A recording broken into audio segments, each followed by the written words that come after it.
Esse ano, que parece nunca acabar, finalmente está chegando ao fim.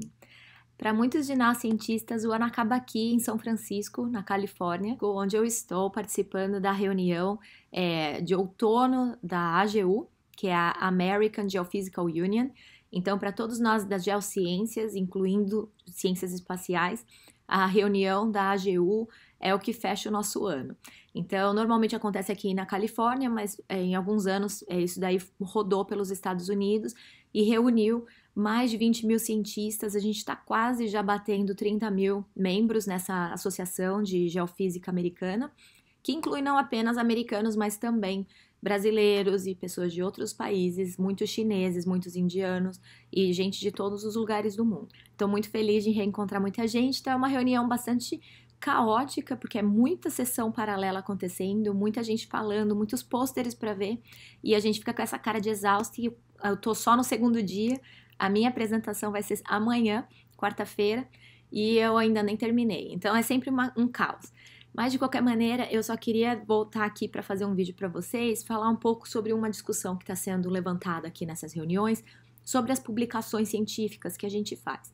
Então, eu não sei se todos vocês entendem bem como a gente na área acadêmica trabalha, mas o que a gente faz normalmente, uma vez que a gente encontra um resultado científico, é publicar esse resultado. Os jornais, normalmente são jornais revisados, que a gente fala, pelos pares. Então, revisões pelos pares, elas são necessárias e fundamentais e quase que um quinto passo aí do método científico que a gente utiliza. Por quê? Porque o método científico lá, aquele que a gente aprendeu na escola, que valida os nossos experimentos, ele é baseado nesses passos que começa por uma observação de um evento, e aí uma criação de uma hipótese, né, que também é baseada aí em conhecimentos anteriores, e depois você faz o experimento, você corrobora ou você invalida a tua hipótese, e aí você faz uma iteração e talvez mude a hipótese ou talvez mude o experimento, mas você tenta fazer com novos experimentos para tentar identificar aquele processo natural que você está investigando, né?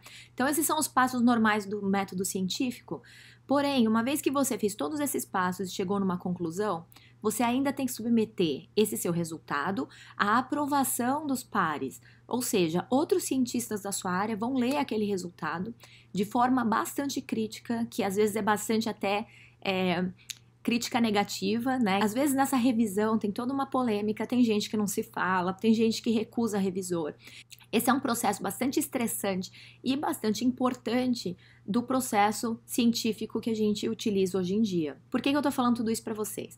Porque a gente está aqui debatendo nos nossos encontros científicos a questão desse último passo, que seria a criação de um consenso na academia. Seria dizer que o teu resultado foi aceito e incorporado ao conhecimento global daquele assunto. Porque nós, cientistas, cada um de nós faz um trabalhinho de formiga ali. Ninguém resolve todas as questões do mundo, né? São poucos aqueles cientistas que têm uma relevância muito grande na área dele. A maioria de nós faz pequenas contribuições e avança um pouco o conhecimento naquela área específica.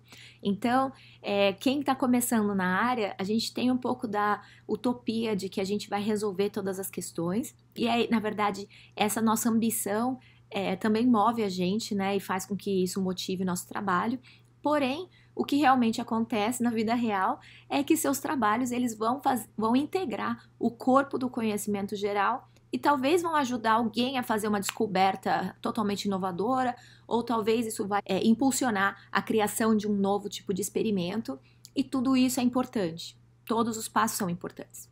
E eu tô falando tudo isso para vocês porque hoje em dia tá havendo uma pressão aqui nos jornais que publicam esses resultados para que as pessoas que publicam os resultados, elas também disponibilizem todos os dados e todos os códigos, todos os modelos que foram utilizados nas análises para a chegada daquela conclusão. Isso tem a ver um pouco com aquela nossa máxima de que qualquer resultado científico, ele tem que ser reprodutível, né? Porque se você encontra um resultado que só seu experimento permitiu encontrar, isso quer dizer que isso não é muito válido, não. O teu experimento, ele teria que ser passível de reprodução. Para que isso realmente aconteça, os dados deveriam ser públicos e todo mundo deveria ter o acesso a esses dados, para que a gente consiga de fato verificar se aquele experimento funcionou ou não, se aquela conclusão é válida ou não. Porém, existe muita politicagem aí por baixo disso, e também tem toda a questão do trabalho daquele experimentalista que fez o experimento, ou do cara que construiu o instrumento, e que ele não quer disponibilizar os dados dele porque esse é a pedra preciosa dele. Então, ele fez tudo aquilo para construir aquele base de dados e ele não se sente obrigado a distribuir isso. Isso vai um pouco contra ao processo colaborativo que a ciência de fato é. E eu estou falando tudo isso aqui para você, aí do outro lado do YouTube. A gente já tá com quase 4 mil inscritos nesse canal, uma coisa um pouco assustadora, como eu disse no outro vídeo, né? E que eu não tinha muita ambição de que isso crescesse, e eu fico feliz que as pessoas estejam me ouvindo. Ao mesmo tempo, eu como cientista me sinto na obrigação de te contar uma coisa. Ninguém está validando nada do que eu estou contando para vocês. Então, quando a gente publica uma coisa na internet, pode ser no Facebook, pode ser no seu YouTube, qualquer coisa desse tipo, não existe esse processo da revisão dos pares. E muitas vezes as informações passadas também nem cumpriram os outros passos do método científico. Então, cabe a você que está aí do outro lado ter o senso crítico de olhar para tudo que você escuta e ter aquela coisinha atrás da orelha, aquela pulga, e pensar, será que isso está certo? Eu vou tentar buscar outras referências, eu vou tentar me informar de outras maneiras e eu vou sempre questionar. Porque eu acho que talvez a coisa mais importante que a gente aprenda nesse processo todo longo que forma um cientista, né? Que não é uma coisa simples, a gente passa por todo um trabalho gigante de anos, quase 10 anos a mais, para que a gente consiga se formar um pesquisador. E talvez o processo mais importante que a gente aprenda é ter o senso crítico. É a gente ler um artigo de forma crítica, não de forma negativa, mas de forma crítica, olhando para aquilo, será que isso está certo? Como seria um outro experimento? E se eu mudar essa análise? Se eu mudar meus dados?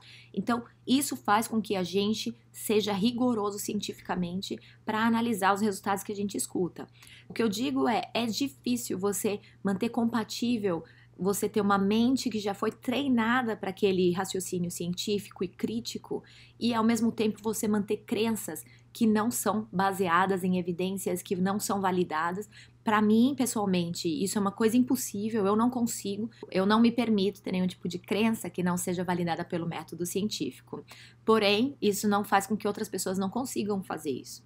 O bom da ciência é que não depende de crença, né? Tudo que a gente fala e publica nesses jornais científicos, eles são fatos científicos e eles são consenso aprovado pelos pares. Então, nenhum outro cientista que foi convidado a ler aquele trabalho, ele não conseguiu derrubar aquele resultado.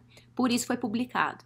Porém, uma vez que está lá, ela também continua sendo passível de crítica e muitas vezes até em jornais como Nature, às vezes você tem uma nova publicação comentando a publicação anterior e talvez invalidando ou levantando algumas questões que não foram analisadas e tudo isso.